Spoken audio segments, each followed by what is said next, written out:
Nothing can prepare you in life for something like this. You can't do it. You can't do it.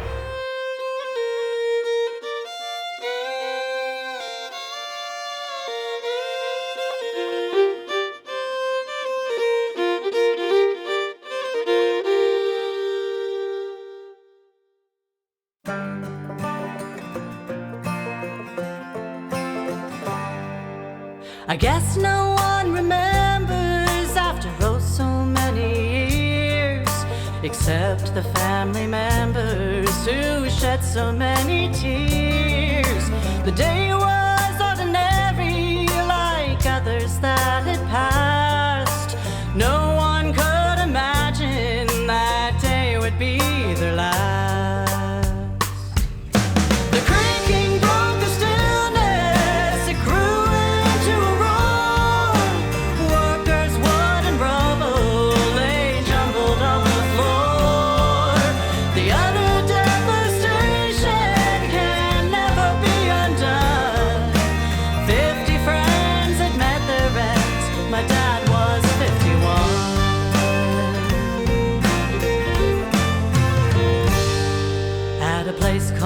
Willow Island near our West Virginia home, they were working on a cooling tower. How white the concrete shone. Up maybe 15 stories, they heard an awful sound.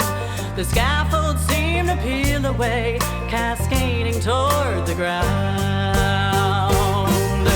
The creaking broke the stillness, it grew into a roar.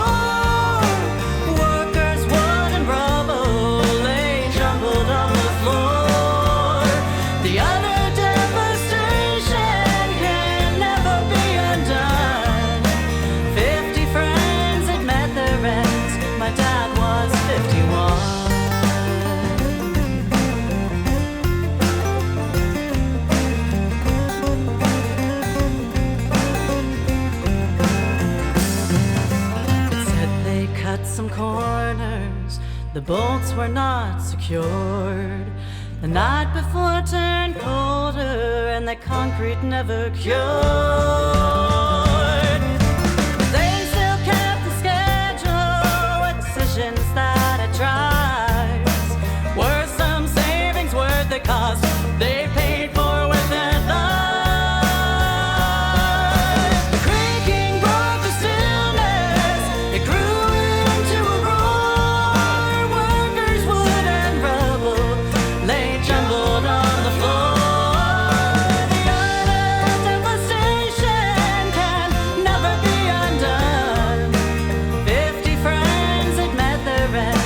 Dad was 51.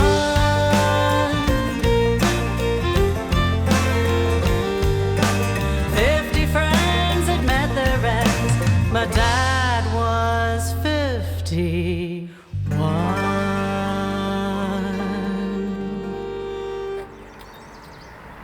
Yeah.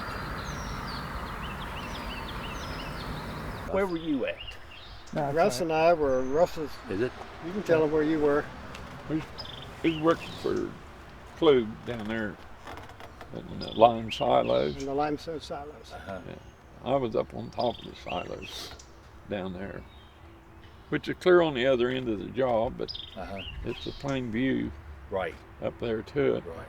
I didn't have to be looking at it right at the time when it come down, but there was an iron worker up on the steel just right over from me, and about 120 feet up there. So he hollered over at me and he said, "Did you see that?" And I said, "What's that?" And I looked over there and he said, "That whole top of that cooling tower just come off and went down." And I looked over and it was just a big cloud of dust, and it was all over with the time I looked. But Bob and I took the company pickup truck and went over there, and we left our stretcher and left because there was just way too many people there and we couldn't do anything. Just the thing I remember is just utter silence. I mean, all kind of activity, but just utter silence. And we, like the rest said, we walked through and just. Did you all go inside? But they didn't stay. We really didn't. We looked, nothing to, I mean, what was they went alive? Nothing to do. There was only 4 people that we could see, and they were gone. There was nothing we could do, so we took the pickup truck and went back over to our area, and then they come over the loudspeaker again and told us to go home. So I thought it was an earthquake. Because I couldn't figure it out what it was. I couldn't get it in my head. I was 21 years old. I was a big dumb kid, and I couldn't grasp a hold of what happened. But it was just right behind me, and I didn't see it, but it was right behind me. And so I ran over there, and it was hot. People was waving us down, and said, "When you go in, there's thousands of tons of concrete over your head hanging on rebar." And they said to keep an eye to the sky as best as you can. We don't want no more fatalities. And so we went in, and it was, of course, the men on the bottom, and then all the concrete, and then the men on top. Robert he was on the outside and got sucked up over top and fell down on top of it. And that was my wife's second cousin. And so when I went in, of course, the sights, I'm not going to say anything about it, but you all know, you were there. And but in the middle of that tower was an area 50 feet, 60 feet in diameter that was dry. Yeah. Remember that? Yes. And that's where we took the bodies to. There's not a day in my life goes by I don't see that. 12:30, 1 o'clock, I think, when I called my wife to come and get me. I called her, she said, "Are you okay?" And I said, "I'm fine." And I said, "I'm fine, come and get me." I left my dinner bucket, thermos bottle, my coveralls, left everything in the chain shanty and just walked off. And she picked me up down here at the gate.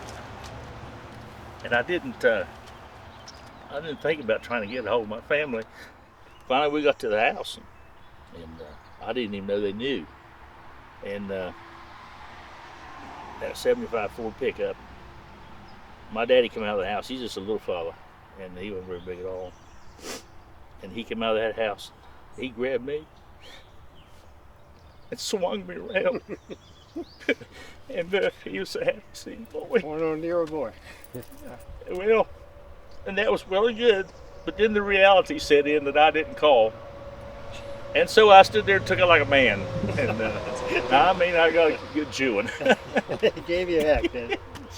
Yeah. You know, it's certainly, there are things that happen in our lives that we can forget, but this isn't one of them. No, this is not one. I can't say it's every day, but you never forget it.